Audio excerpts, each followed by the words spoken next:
developer focusing principally in London and the South East. I've been at London Green since 2008. I had the misfortune of joining just before the global financial crisis. So I've been through kind of one full cycle, and once again we find ourselves in the depth of a once-in-a-lifetime event. But we have activities spanning normal kind of for sale developments. We do a lot of kind of planning, gain, and assembly work, and then we also have a kind of a build-to-rent portfolio as well. So we kind of see the resi from lots of different angles. Very good. Emmanuel? Yeah, Manuel Ezekiel from Broadwing Homes. We have a number of small developments as an SME in Purley, in Croydon, in Acton, in Peterborough. That's where we sort of base it anywhere, sort of N25. I've been in development and property for about 25 years. I've been through 2 economic cycles, especially the last one, which was a real steep learning curve. This one is very different. And we have a number of different projects in planning, subject to planning, and have quite a large property portfolio. So a right mix right across the board, and invested very heavily in the hotel sector with one of my other companies, Shepherd Cox Hotels. So another 25 hotels in the last 3.5 years. So all the sectors that you could think of that have been affected in one shape or form. Right. And Richard? Hi, thanks, Dominic. My name's Richard Putherer, founder of Inspired Equity, residential developer, primarily focusing on commercial to residential development, be it through permitted development, full planning, certificate of lawfulness. We typically focus on 6 to 12 units, so it keeps us agile. And whilst I'd like to say we operate around the home counties, we seem to be UK-wide wherever the opportunity takes us. Right, Richard, and to the audience, I'd say, again, remember the Q&A button on the side there. Don't use the chat one if you'd like to ask a question. I'll keep an eye on that. And don't forget the ability to sort of, I think, upvote, isn't it? For if you like the look of someone's question, it'll get to the top. Thank you. Actually, Richard, over to you. Interesting, I think you come from a finance background, and your wife, with whom you're in partnership in the business as well, comes from a tech background. A lot of people might argue that places you well for the current climate. Well, yes, indeed. We're both very analytical, but we try to make sure that any development that we do has that flair and it stands out, so it's not the traditional vanilla type development. Perfect. But I have an ethos that, you know, the spreadsheet never lies, and we make sure that we understand the risk. Through our experience, we absolutely understand our costs, and now is a time that it's demonstrated so clearly that you have to make sure that you rely on your margins and knowing what your costs will be, because when something like COVID-19 hits you, it generally does have an impact on profit. And if you haven't got your numbers right, it can hurt you very quickly as well. Sure. And when we were chatting yesterday, you said you had a bit of a 3-point plan that you're yes, happy to share with us. Well, yes. So 6 weeks ago, I actually arrived back from skiing, and I thought, well, okay, so this isn't really going to impact us. And then the next day, I thought, oh my goodness, this is really going to have a significant turn. And so we broke down what we needed to do into three phases. The first one was to ensure that the projects or the units that we were due to sell, we could exit. So exiting the projects that we were due to exit, return the development funding on time. Second stage was the developments that we have in process that we're not able to exit, shoring them up, understanding our costs, and making sure that we can keep them going as long as we could until such a time that we were closed down, and understanding what our cost implications were. And then the third one's probably the most important. It's making sure that we didn't become task focused in getting those things done, because we've been preparing. We thought it would be an economic event, but it's a global pandemic. But this is the time where we all have great opportunity, and it's making sure that we kept big focus on the opportunities ahead, because now is the time where we can really capitalize. Sure, interesting.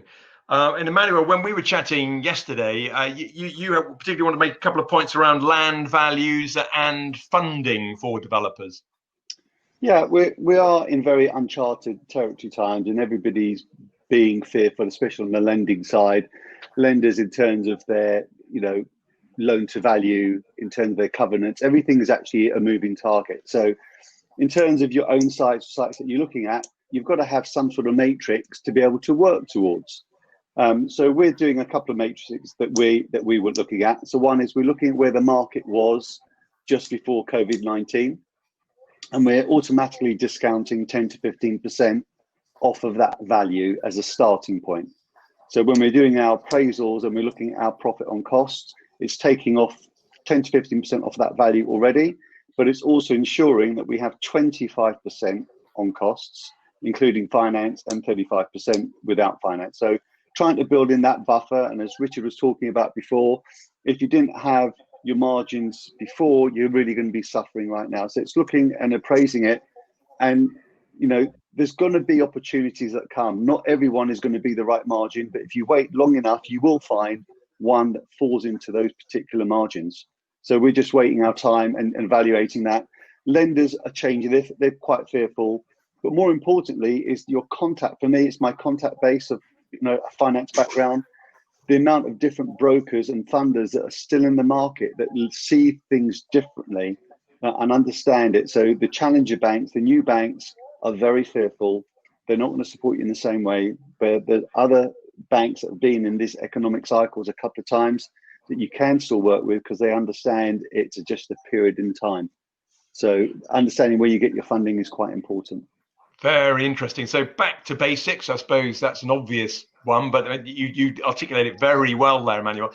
Now, interesting that point you make about values, the view you might be taking on values, because Simon Rubinson painted the sort of average agent's view. And I suppose, look, I'm an agent and I get it that no agent likes to admit that the values are going to come off a lot. Actually, perhaps from an agent's perspective, the rather scary one that Simon was talking about was more the sort of turnover piece. But Emmanuel, you're saying 10 to 15% off what you might have taken, sort of the more bullish view you might have taken a few months ago. James, are you in that camp as well? Not especially, actually. I mean, we've got a couple of live examples in terms of one of our sites. It's a fairly small site for us. It's 28 units where we've literally just hit PC during the lockdown period. And we had quite a lot of those units sold off plan. And those that had their mortgage valuations before lockdown, we've actually managed to exchange most of those. And those buyers have been happy to proceed. We've given them kind of corona clauses, so we're not going to compel them to complete during a lockdown. But there hasn't been any pushback from them on values. And as far as we're aware, the other guys kind of backed up behind them that haven't yet had their mortgage valuations are still kind of keen and eager. But that's probably just a function of it being a kind of a part of town where there's a very limited amount of supply of the stock that we're providing. So I guess there's not much alternative. And then just very anecdotally as well, one of our other sites, we've just exchanged contracts on our first flat where we've achieved over £1 million for a single home. So again, that's happened in lockdown. It happened with an overseas buyer who's probably kind of joying in a kind of an exchange rate swing in their favour, but nonetheless, it's still kind of a good news story, albeit in a very isolated incident. So at the moment, we were expecting to see perhaps a little bit of softening in values in the short term with people that just have to discount to get stuff off their books. But I still remain confident in kind of where prices would be in kind of the next 3 to 5 years. Fundamentally, the supply-demand dynamics, I don't really see significantly changing. Yeah, it's interesting. That's echoed by certainly the sort of formal Savills House view on values. Some of you may have seen webinars or outputs from the Savills research team, which is standing by its, you know, we do various forecasts of various market sectors, but for its sort of, let's say, mainstream London forecast, it's standing by those, but just paints a rather different picture in terms of the shape, you know, rather steep V-shaped type one. Time will tell. I have to say, it's going to be one of those times when fortune will favour the brave, or perhaps might punish the brave. And I think, so I can't remember if Emmanuel or Richard mentioned sort of, well, we're going to sort of take our time or whatever. So, you know, some people are predicting that perhaps you might be able to swoop in very early as people panic, and therefore you need to get in quickly. Others might paint this picture, actually there's more pain to come and you bide your time. Don't know, again, if you guys have got any views on that. I think Warren Buffett is a pretty good example to follow. He's pretty much in cash. and cash is going to be king right in the market, and there will be opportunities, and those that have cash will take the advantage. So you can wait for a good deal to come around. He's got way more experience than any of us at any time with way more money. And if he's in cash, that's not a bad place to be in terms of looking at opportunities for me. Yeah, if you've got cash. I suppose as ever in the development game, there's element of luck, isn't there? I mean, James, you painted that picture there of, great, you've completed a project, probably challenging getting all the snagging done and handovers and completions. But for other people who sort of slightly caught with their pants down with, builders going off site at a critical moment, etc., could be just down to bad luck. What about the being sort of agile and fleet of foot? Simon mentioned this as well as an opportunity for SME. Where would you guys think that you can, let's say, be more fleet of foot, more agile than the big boys, the house builders? Any thoughts on that? If I may, I'll jump in on that one, Dominic. The reason that for the last 2 years we've been focusing on the commercial to resi development is purely because of that reason.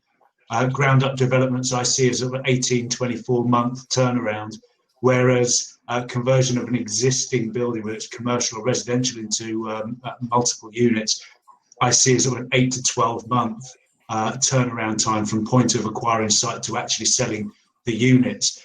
And that was our strategy purely because we saw something coming and we wanted to make sure that we were agile. The intermediate response to that is almost to echo Emmanuel's point there, that almost now is the time to be patient and not jump into a deal for the sake of it. I still firmly believe that there are opportunities out there that people are trying their luck on.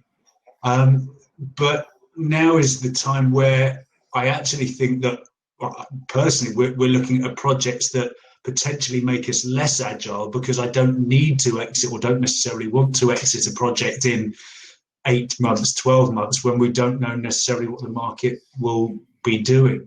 So we've actually started looking at land sites again, so we can actually take a slower view to development to hopefully sort of span that gap of economic uncertainty.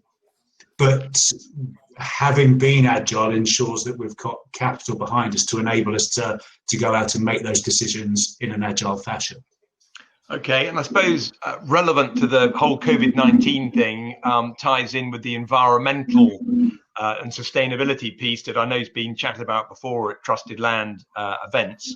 Where are you guys setting your stalls out in that respect? I mean, you very positively designing in this stuff now, or do you think the market still isn't quite there to pay enough to reflect perhaps the additional build costs?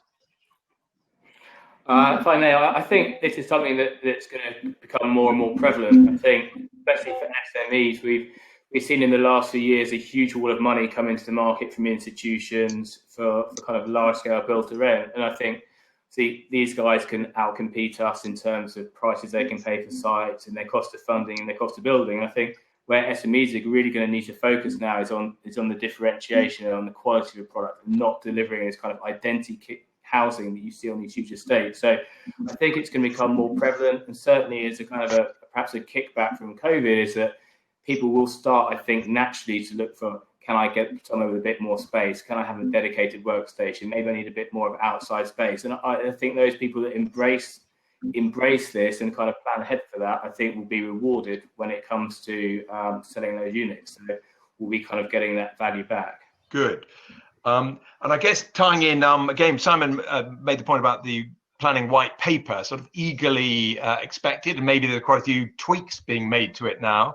From an SME perspective, what do you guys really hope to see out of that? Because there's been a lot of talk about quite a bit of sort of revolution around the planning process, and some new players in advising at number 10 that might facilitate that. Any thoughts? Unfortunately, I missed the start of Simon's presentation. I couldn't get off a different call, so I'm going to have to watch that back. But in terms of the white paper itself, or perhaps winding back a little bit, in terms of up until the corona crisis, I think for the first time in a while, we've seen a real alignment across the various departments of government, across MHCLG, across the Treasury, and certainly out of number 10 in kind of really wanting to push the supply side of housing. So I'm quite excited to see the measures that come out in that. Sure. Guys, Richard and Manuel, have you got any comments on that? Yeah, sure.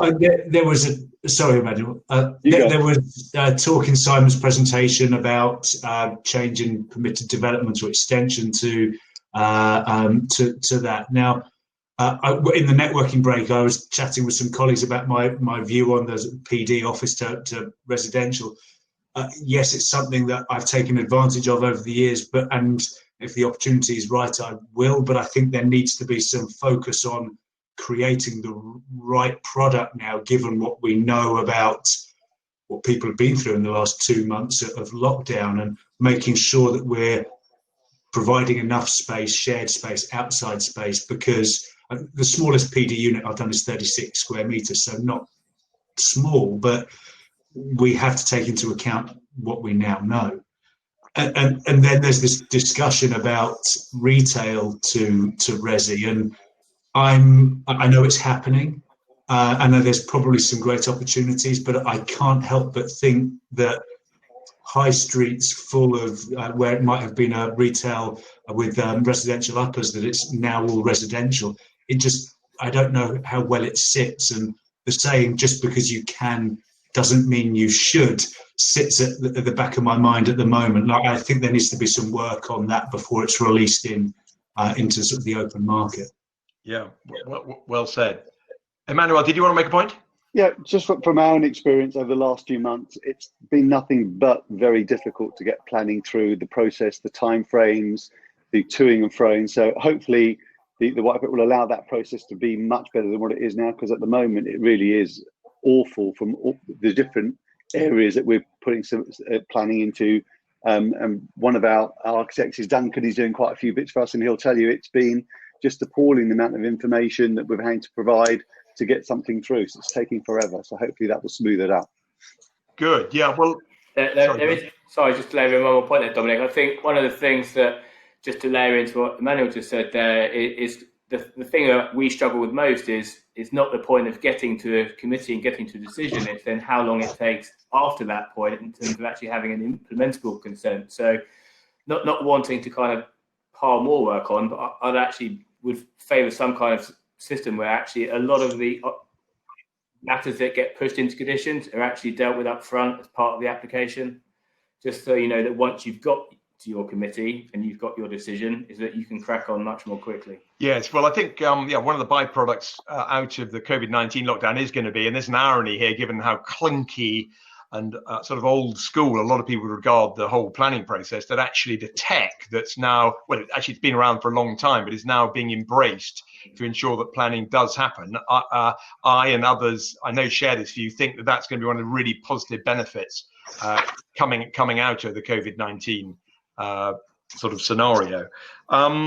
Coming back to sort of, again, we're all here sitting in our houses or flats, I suspect. What do we think about the home working thing and opportunity for SME developers, again, being perhaps more agile? What are you going to design into your new homes that is going to make it much easier for people to work from home? Richard, any thoughts? It's now a necessary, isn't it?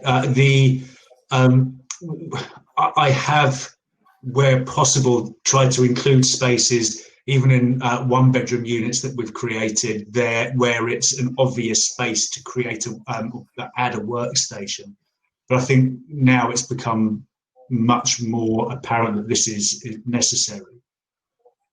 Going back to the retail to resi, my only thought about the positive on that is if you're able to turn the uppers into residential, and then what was the retail into almost a dedicated co-working social space for the occupiers of the entire block. But going back to within the individual units, I think there's an absolute need to create space, or have your architects, designers think about how we can incorporate a place to work from home in even a one-bedroom unit.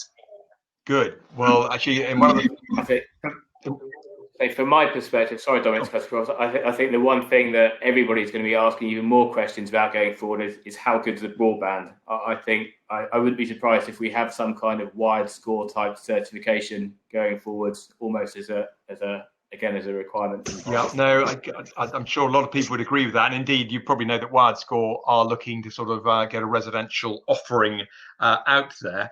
And I suppose broader question around buyers, because this has been a trend emerging for a long time now, but you can imagine it's going to become even more critical now with sort of buyer power, as it were. What do you think you could be doing? And again, perhaps talking to the SME sector, and again, one hates to paint the house builders as the sort of baddies here, but let's face it, they have not been famed for being agile, fleet of foot and everything else, because in fairness to them, they haven't really needed to be. So what are you going to do to really make your customers super happy beyond one of the big house builders? And it ties in, I suppose, with the branding thing, which is much discussed as well by Steve Edge and others. Where are you guys looking to set your stall out?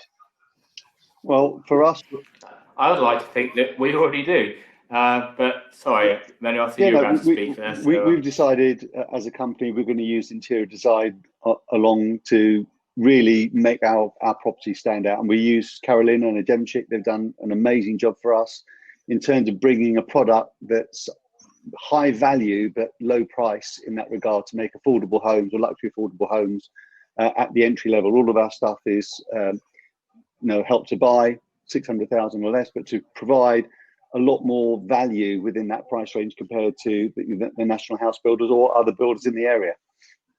Yeah, no, it's good. Actually, an interesting point you made about Carolina, and it was really great to be able to see her demonstrate that she thinks beyond pure interior design. She thinks about the branding of the whole project and indeed the marketing of it and the importance of getting stuff sold off plan. And that's often asked, who do I think is the best bigger developer out there? Certainly in London, I always say Ballymore, because they're so damn good at getting that whole design joined up with marketing, joined up with the way it's built, and it shines through in the finished product. In terms of giving a plug to Carolina, I think one of the reasons why she is so good and looks that way, she used to be a developer, so she sees it, she understands it, she knows the different complexities. So yeah, she adds different strands of value across the whole project. So that's one of the reasons why we love working with her. Good. So at Inspired, Richard, what are you particularly looking to do to stand out from the crowd? Well, I to echo James's and Emmanuel's points, we'd like to think that we were doing that already. The using design to ensure that we make best use of space, but the product is desirable at an affordable price. Again, Help to Buy on all new units. One of the things, though, that has really struck us and already changed the way in which we approach the sale of new homes since COVID-19 was that previously, wherever possible, we as a business would actually do the new home handover with the person purchasing the property. But we immediately moved to, because obviously there wasn't the ability to do this through social distancing. And it struck me that we should have been doing this all along. Whilst we can do it in person, there should be that digital version of it, because all best intention, when they're in their new home, they don't listen to that handover anyway, because they're excited that they're in their new home. So giving them also a virtual walkthrough of the new home just is an added value that within the first week, when the first sale concluded that we had to do a virtual handover, so this we need to do in a more professional manner, because it was a more temporary fix with a phone, but this is something that we have to do going forward. It just makes absolute sense, and it's a value add to the buyer. Yeah, no, interesting point. That one can see that, never mind around the planning process, around the entire process. And for those that know me will know that I'm a big MMC advocate. That again, a lot of these things that could have been done now will be done. Necessity has become the mother of adoption rather than necessarily invention.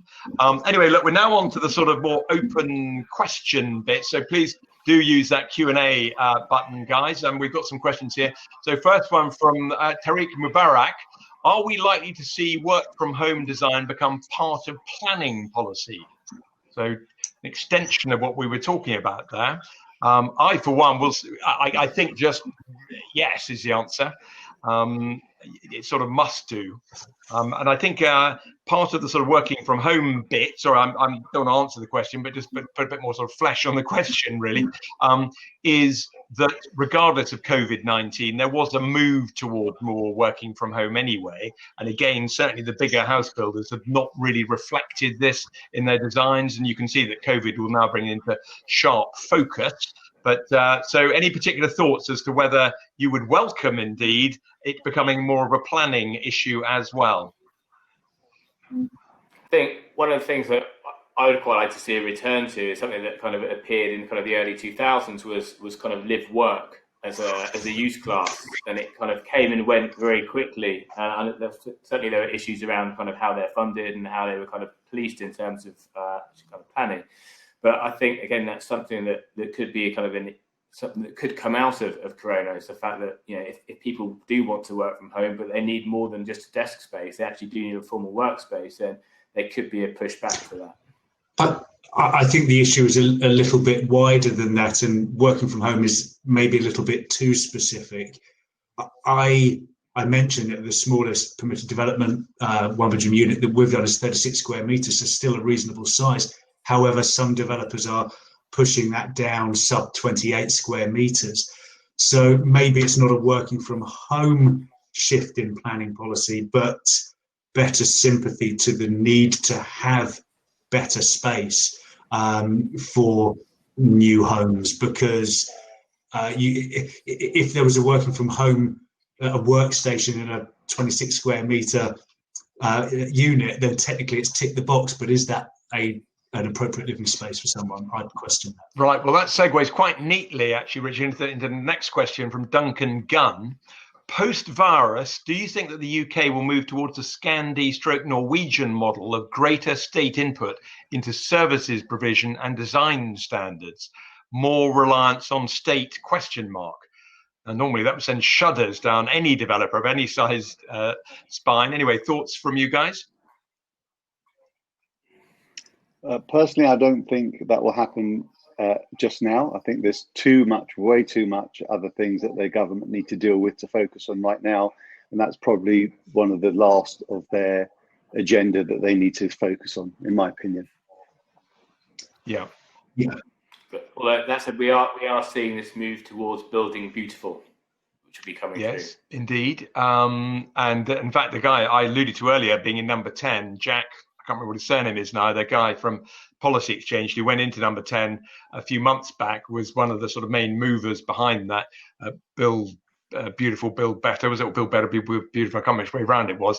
Either way, yeah, you can see a move sort of away. It doesn't play into the hands of PD development, truthfully. I'm going to put my hands up and say I haven't been, on the whole, a fan of PD. There's been too much exploitation, and you're right, particularly lately, the lack of balconies and sort of some basic design things is going to make them seem not great for the sort of life people have been having to live lately. Another question we've had, one of this is from my old mate, John East. If it is John, former Savills colleague, and then went out to do some great regen work at a local authority. Hi, John. With Help to Buy providing such an affordable option for buyers to get on the ladder and no changes to the threshold in London, do you believe this will help to support London new build? So Simon Rubinson, for those that weren't around, talked about Help to Buy and how he thought it was likely to keep rumbling on in one guise or another. A lot of developers, particularly the big boys, have benefited massively from that, we know. Where are you guys in terms of Help to Buy, and is a lot of your product in those sort of price thresholds? Well, for us, yeah. I think we've all mentioned that we're all largely in that bracket, and undoubtedly it has been a kind of a big form of support to buyers. Obviously, one of the things that's been discussed, or we're hearing a lot of discussion about at the moment, is whether the current restrictions on Help to Buy that are coming in, and then kind of the ending of Help to Buy, whether those dates are now going to push outwards just to reflect the fact that a lot of developers like us have made plans based upon those dates, which without any kind of intervention could now be under pressure. Sure. Okay, so any other thoughts on that? I'm a huge fan of Help to Buy. I think it's For developers, it opens our market up to a much broader range of buyers. And then for the buyer, it enables people to get themselves on the housing ladder where they otherwise might not be able to. So I think it's a great scheme. There is some speculation about it and some potential inflation in sale price, but I've not seen that, and I know that it's enabled me to sell my developments quicker because you're opening up to a wider range. Yeah, Interesting. I think maybe one thing that would have been great with Help to Buy is if that had attached to the property and not to the buyer, it would have enabled a much more fluid kind of onward sale to the next guy. Sure. Well, Alex about to throw us out of the room. I thought we had a couple more minutes. You certainly do, but I'm using my position of technological power to muscle in and ask some questions of my own as well, so that's all right. Sure, go for it. Sorry to any of those we didn't actually get through as well, but there's two things that have come up that I really want to ask. I always ask, when we've got a group of developers or someone from an agent perspective, questions around landowner sentiment. It's a conversation we get into a lot. It's one that I probably have most experience in from my developer days, and I'm always curious to think about what an event like this may do to change the mindset of a typical small landowner. So whether you're looking at backland development, whether you're looking at a brownfield commercial site, whether you're looking at a small portfolio owner or a business that happens to own there, have invested in their site, what does the panel and Dominic think will be going through the mindsets? And I suppose just a short answer, adjustments to think, when should I sell this? And is it something that I would rather just move on now that I know what's going around the world? What does the panel think is going to change in terms of sentiment for landowners? I think for me it's perhaps a little bit too early on to answer that question, but one thing we are seeing at the moment is we're seeing some really interesting off-market opportunities with landowners that have just made a decision that naturally now is probably going to be a better time for them to sell than maybe 6 or 12 months' time, and actually without having people traipsing around their sites and having endless meetings, they're just going to a very small number of known developers and just saying, look, make me an offer.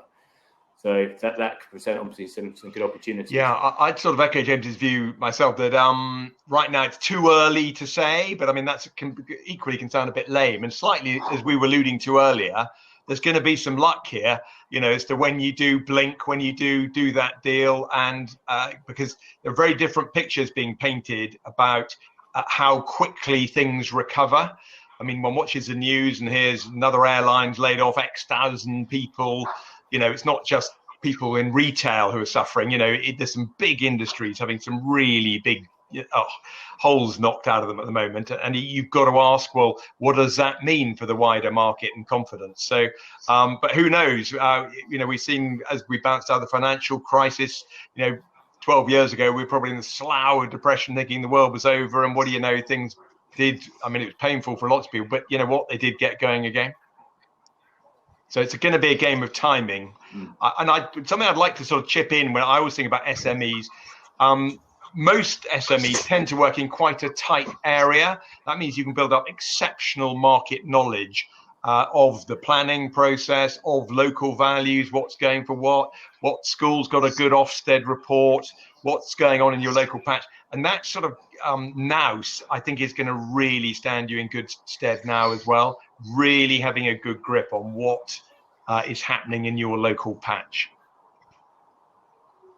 Okay, and my second question I wanted to cover off, jump to the other end of the scale in terms of new homes and products that are coming to the market in the next 3 months, 6 months, and product construction that is underway at the moment.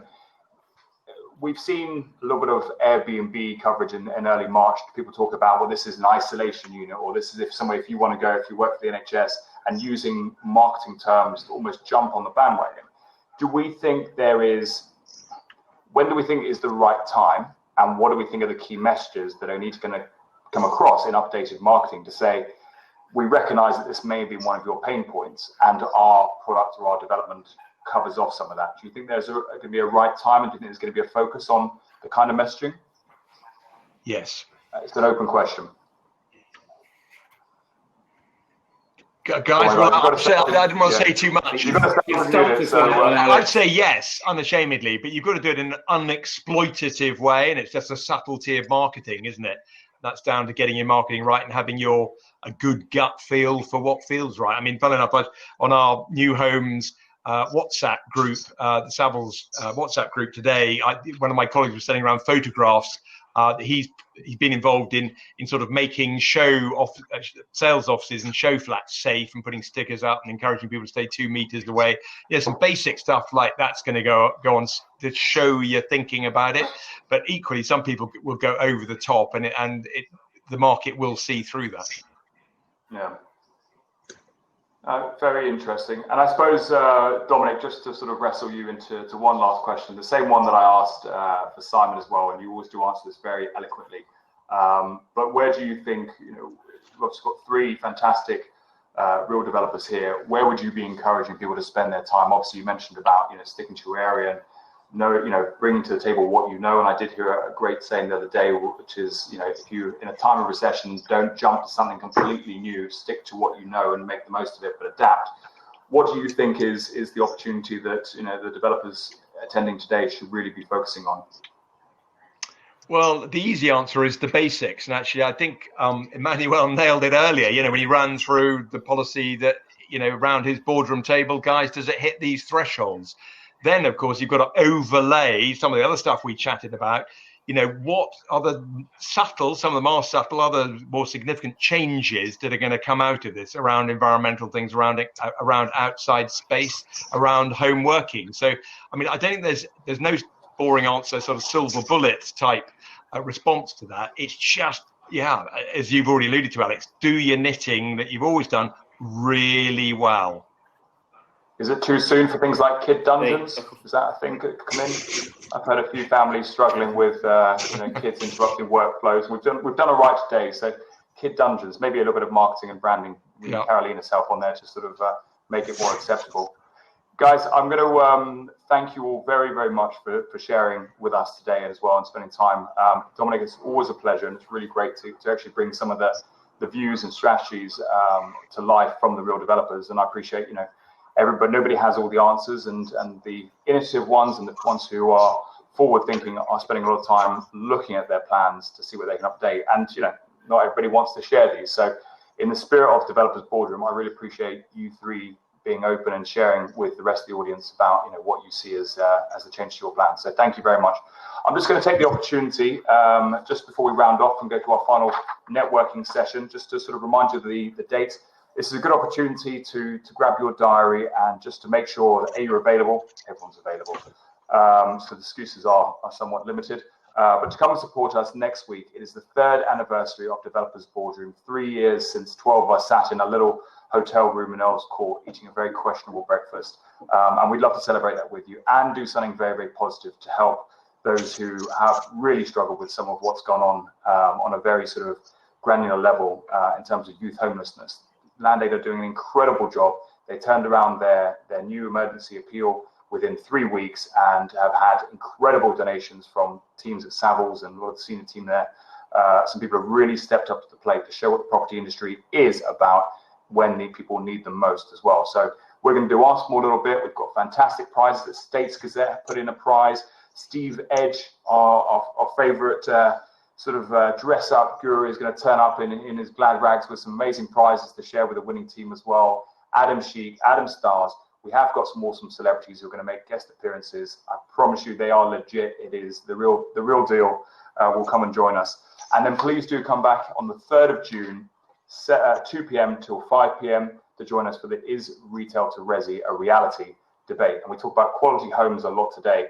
That is the question. That is always the question mark over things like PD, excluding obviously people like Inspired, to consider that the product you can build from these things. It doesn't mean it's always going to work. It doesn't mean it's always suitable. But we want to look at 3 different types of building, 3 different types of property to say what could be done with them if it does become reality. Because I, for one, I recorded a video this morning. The high streets and the sort of village parade of shops could be quite a sad place if we do lose this many businesses. And whilst I don't want to see the last person wants to see any poor quality housing or poor quality living conditions being made available, something really is going to need to be done with these spaces, whether it's a different form of retail, whether it's a form of leisure we haven't even seen yet, or form of retail experience that is yet to come, that Tony Lorenz talked about last year at the conference by Developers Boardroom. So it is an important debate. There's going to be a lot of opportunity around there, opportunity to try and make good the high street and the retail experience that we have in the future.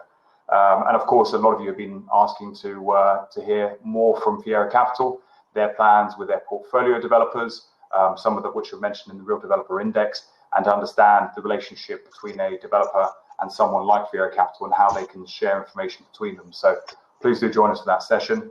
And of course, if you are a TrustedLand member, please do make sure you speak to Juliana about updating your track record so that when Savills, when the rest of the fantastic agents that have been engaging and are here today as well, start to use that to find developers to match up with those perfect projects, that your firm and your projects are ones that show up as well. On that note, gentlemen, thank you very much for joining us today. Thank you everyone for being here as well. We've gone till 5 o'clock officially, but there's no official rules when it's lockdown time, so you can stay for as long as you want. It is just like next week, BYO unlimited drinks, so take advantage of that. Thank you very much, everyone. Thanks, guys.